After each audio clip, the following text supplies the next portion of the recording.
Mackay has likened UK government ministers to Scotland's imperial masters. The SNP Finance Secretary joked that in his experience they weren't up to the job.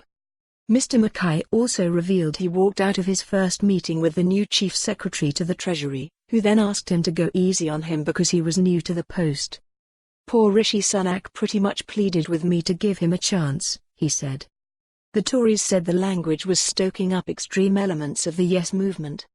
The Finance Secretary, who is seen as a potential First Minister, made the cracks in a new interview with Holyrood magazine. He said, "I'm now on to my third Chancellor and as many Chief Secretaries to the Treasury.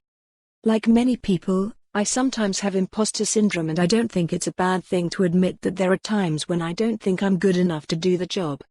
I have to say, having met my so-called imperial masters, I am feeling perfectly apt and perfectly up to the job." On meeting Mr. Sunak, he said, "I had a recent meeting with the then newly installed Chief Secretary to the Treasury, Rishi Sunak, and have to say that we did lock horns.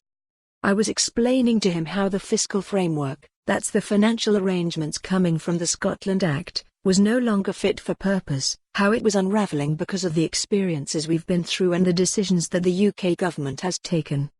Honestly, I felt that once again, we've got a UK minister that is being evasive and not engaging properly with us. My experience with David Gauke, Liz Truss and now Rishi is that they don't treat us as equal partners. They are awfully gentlemanly in their conduct, or Rishi is, I'll give him that, but I've been in time after time and told that we are working on it and we'll get back to you and it just isn't good enough. I wouldn't expect to give those kinds of vague answers and get away with it.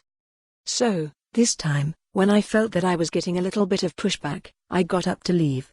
I left the meeting expressing my displeasure at the attitude of the UK government towards Scotland. He followed me out the door and said he was new to the job and to give him a chance. He's someone I would like to be able to work with, but you know, I've met amiable UK ministers before and that means nothing if they don't deliver on what Scotland wants or needs, and that's what I'll judge as success. I'm not just there representing the SNP, I'm there representing the people of Scotland and the Scottish government, so, yes, poor Rishi Sunak pretty much pleaded with me to give him a chance." Scottish Conservative Chief Whip Maurice Golden said, "Senior SNP ministers routinely use language like this for no other reason than stoking up the extreme elements in their support." For more on this story, visit the news article link.